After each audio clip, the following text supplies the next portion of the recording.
We're here at Tutbury Castle, and this weekend there is an exhibition or display on known as Operation Tutbury.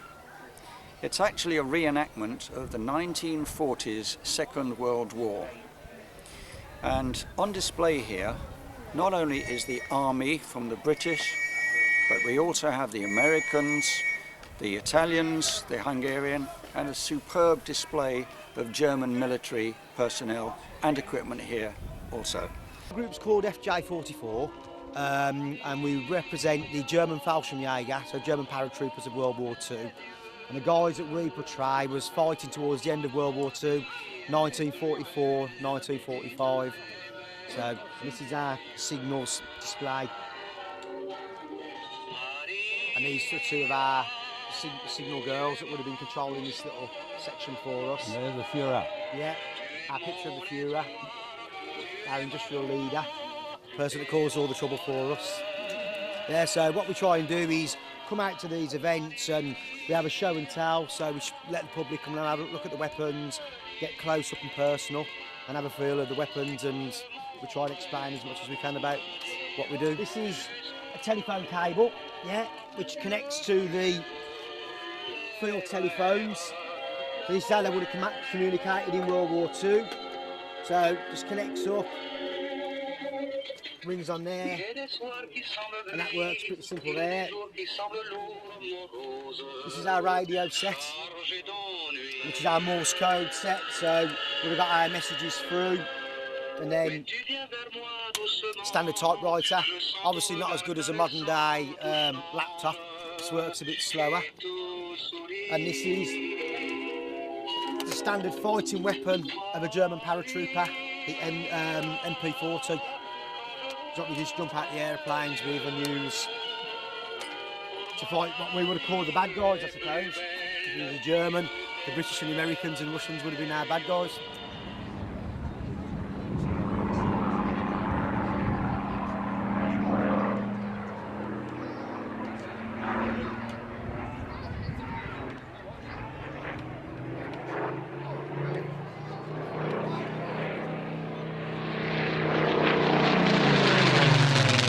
You actually joined when? 1949. To Finished in 1954. 1954. Yeah. And what's the reason you actually do this? Well, it's because I lost a great uncle, aged 19, during the First World War, and I lost a cousin who was aged 19 in 1942. That's him. All right, let's see. That's there, yes. Yeah. That was a neighbour. Mm-hmm. He was a pilot during the Battle of Britain, and he was killed. Right. And this is another cousin who has now passed away, but he was a navigator on Lancasters during the war. On Lancasters? On Lancasters. Right. And when he came out, he worked at Osmaston, in Osmaston Manor. Right. Yeah. Right. So this is one of the one of the reasons that I believe it's something to keep alive.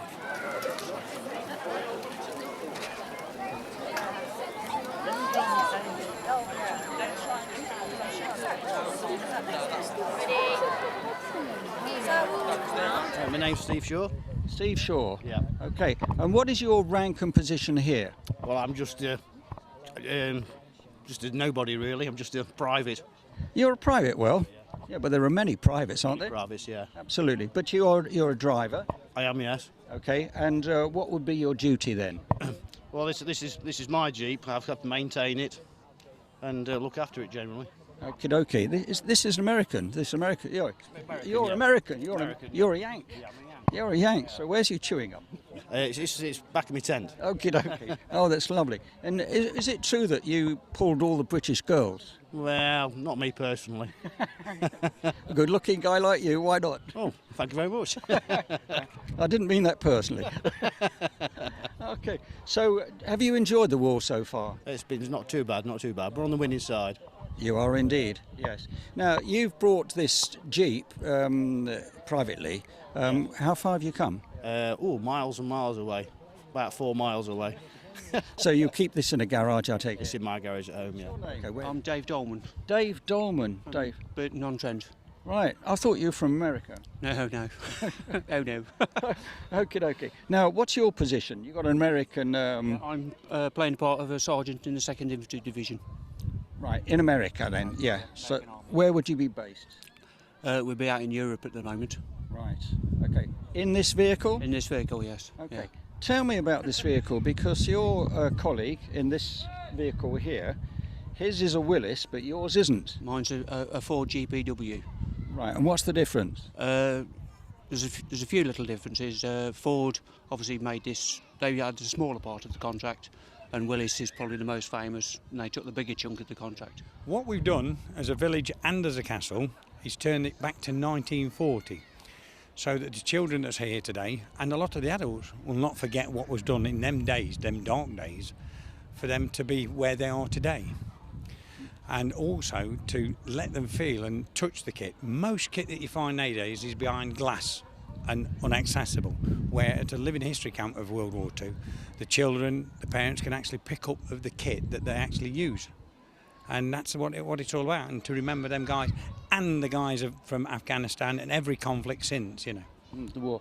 Now, the people that have attended here, they seem to really enjoy it. They've dressed up, they bring their kit, they are really enjoying it, and there's so many of them today. Yes, it's a big thing. I mean, and they do it to almost the T. I mean, a lot of the kit from the war was, and it seems strange, but a lot of the soldiers in the Second World War was a lot smaller, but because of what they ate.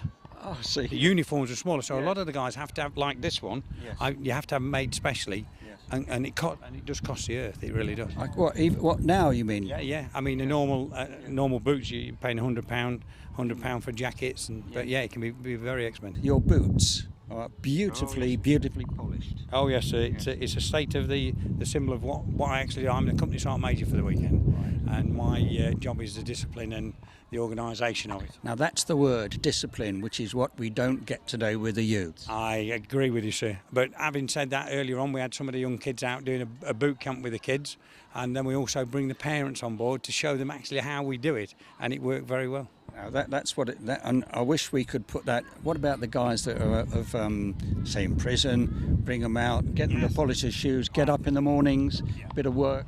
I mean, I don't know how they work inside prisons, but I think if they did it like it was at Colchester, Nick, I think there'd be a lot more not re-offending, I hope.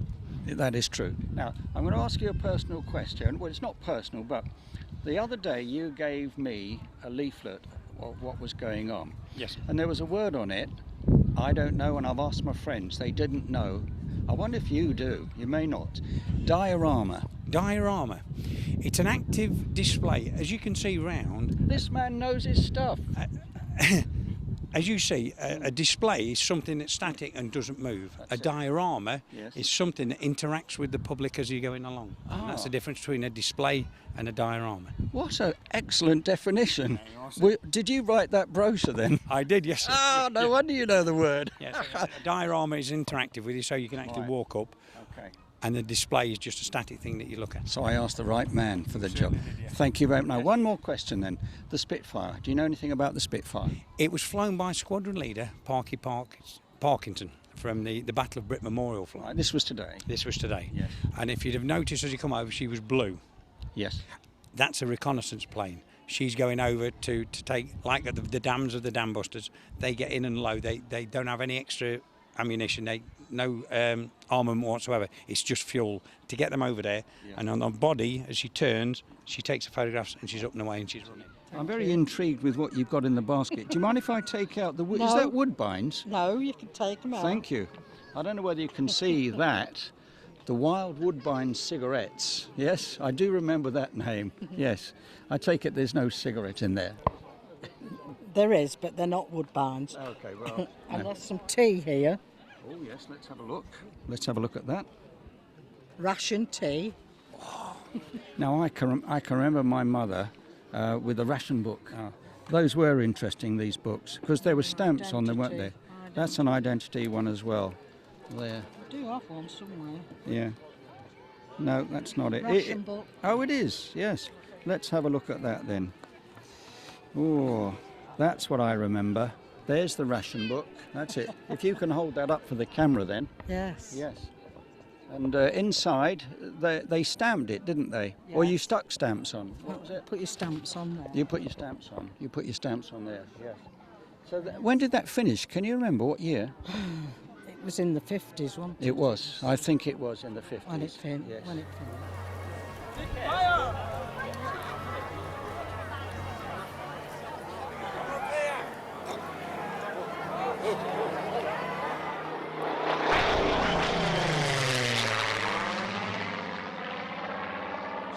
I'm from Carlisle, and half of our group is Carlisle based, the other half is Sheffield based. Right, but that's not a Carlislean accent. Is it not? I am from Carlisle. Oh, no, I do. I believe you very much, yes. Now, you're in the first aid ARP. What does that stand for? Ambulance? Air raid precautions. Air raid. Yeah, we do mainly early war. The air raid precautions hadn't been amalgamated into civil defence yet, so we're still very much in the initial stages, expecting gas attacks, expecting the Blitz, that kind of thing. No gas attacks ever happened, but because of the First World War we were very prepared for them. So we're the air raid precautions. And so what our rest shelter would be if someone was bombed or a whole street was bombed, the rest shelters offered somewhere to stay. If there were auxiliary rest shelters, which ours are, they would just be basically tea, sympathy, fill in paperwork, sit down, get your things together, and then we would be hurriedly getting you out the door again, onto relatives, onto somewhere else, before the next lot came in. Came in, right. Did you, if there was an accident or a bombing somewhere, would you then look after the injured? It would be sort of everything really. WVS, the Women's Voluntary Service, would be manning shelters, they'd be going into burning buildings, administering first aid. Any male civilians, for whatever reason, who weren't fighting would also be in the fire service, the ARP. It's very much a civilian home front display that we have. It's what happened here, sort of fighting the war at home. Not on the That's right, not on the front line. Yeah, indeed. Right, well, you've explained that extremely well. Thank you very much indeed. The other half of our display are clearing mines in North Africa, down in the pit. So. Right, you're a German soldier. What do you call yourself? A Soldaten, which is a German soldier, just a private. Basically, this would be my abode for the night, which is what's called a Zeltbahn. Each piece is just one piece of poncho. If you see the buttons down this side, each piece actually fastens into the next piece. So you've got one triangle. Your head would go through there if you was using it as a poncho. But this, when it's been used as a tent, 4 soldiers would come together and pierce their ponchos together and basically form a tent. You've got 2 poles what go in the middle. The helmet in the middle is to stop the rainwater going down, because obviously they're not very waterproof. So the 3 soldiers would be inside and one would be patrolling around the outside. Okay. You know. Now, when you say 3, so you say you would fit these tents together to make it a larger area. This structure, for 3 people, yes, yeah. Okay. So that, this is one piece of poncho, 2, 3, 4, Gotcha. and each piece would be carried on the soldier's pack in this position. Right. That's quite small. It folds up very small. Very small, but basically you can see how small an area it is, so it's better. I mean, it's not very big for 3 soldiers, but it would keep you covered, you know. It so will keep you covered in the rain as well and the wind, I suppose. yes, it would. Yes. And the cold. Yeah. And what's this made from? It's just fabric, basically. It's like a Yeah, canvas. but it has. This is palm tree, and then you've got the autumn version on the other side because it's reversible. Different colours, Yes. which it's camouflage as well, Camouflage, isn't it? yes. Yeah. Can you tell me then a bit about your kit here? Yeah, you've got the bayonet, which had gone a rifle. Got your rifle. Yeah. So, that would just slot on underneath. You've got the Luger pistol. Water. Now, British soldiers didn't carry pistols, did they? No, well, say I'm reenacting as a German machine gunner. So Okay, right. Because they've got a large weapon, Yes. they need something small. Smaller as well. Yeah. Yeah. Uh, Right. And you've got you've got provision. your canteen, Right. or your mess tin, rather. Mess tin, yeah. And that's your Your water. canteen. Yeah. Is that And normally then- brandy or something instead? Purely medicinal. Yeah. Yes, indeed. Uh, yeah. Usually you've got a beaker, but Yeah. obviously it's missing. Yeah. The SS, we're depicting the 12th SS, which this would be their. Can you see that? Sorry. Yeah. Yeah. This Continental typewriter, that was took from a French, a German officer's. He was using it in France. That's where that come. Right. The Enigma obviously was the one that I made, Yes. and that radio there is a battlefield radio used for close range communications. Quite funny how the Germans fend up the enemy is listening. Actually stamped on the microphone, so there was always trying to tell the troops, Yeah. you know, be Yeah. careful. Keep it because- short. Keep it short. Yes, You've yeah. got it. Yes, indeedy. And you've got a speaker there again. I can Yeah. see made out of Bakelite. That's right. It's a Reese mace. They were made about 1934. The Germans did actually commandeer a lot of equipment, and what they hoped for was to use as much as they possibly could. Yeah. Yes, indeed. Obviously a Morse key. This is a German Morse key. Down here. Yeah. Yes. Yeah. Which would be used for signal communication. This Yeah. is a German multimeter, an original one. Wow. I bet it still works as well. It does work. Funnily Yeah. enough, I'm an radio am actually. Okay. So I'm into the radios, and Yeah. this thing is actually quite accurate. Yeah. And I can recognise the valves there. Yeah. I don't know the numbers, but Probably is that an PY, amplifier? BY. An Yeah. amplifier valve, yeah. I'll probably rub the numbers off. Oh. But Wow. this was the first transmission.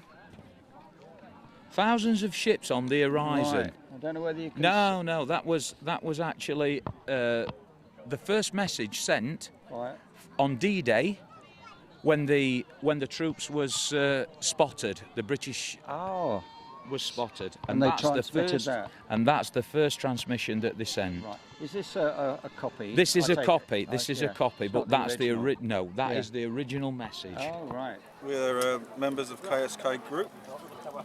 We are German reenactors. We do quite a few shows. All the guys that are in the group are very dedicated to what they do. Basically, and we come from all over the country. And where do you come from today? I come from Gatwick, Crawley, Oh, long way. which is about 3.75 hours. Others are more local. There's another guy which unfortunately didn't turn up. He lives down in Folkestone, and so we're quite a distance away. And we come here on our own accord. We fund our own selves, basically. What you actually are doing in the 1940s? What would be your role? Our role is basically SS. We would command with our commander. We would guard him. Basically, we would not surrender. We will fight to the death. And we're basically one of the worst troops that could be. Now, what's your rank? I'm a Rottenführer. Yeah. What Führer? That's basically a corporal. Okay. Right. Are you as vicious as that gentleman that I've just spoken to? Oh, worse. Far worse. Yeah. Because you actually have some stripes, don't you? Yeah. Yes, indeed. Yes. I'm actually field police. Right. I would guard the camp and keep the men in order. That's basically my job I portray. Right. Okay. Or the traffic, basically. Watch the traffic. Or the traffic. Right. And you're a corporal. Yeah. You'll be a corporal. Right. When I hate to ask, when would you get the black uniform? No. I've just met your counterparts over there. They're ready to kill. I hope you're ready too. Well, we're ready to run away as soon as they outnumber us 4-1. Oh. No. We're British. Get on with it. It's not quality. It's not quantity. It's quality that counts. And I think we've got the better fighting man on the ground. So I think the game will be over before they know it. I think we'll beat them into submission in a few few hours. It's been a great 2 days here at Tutbury Castle. The weather's been so kind to us, and I think everybody who has come here has really enjoyed it. This is Leon Lester for Burton TV News.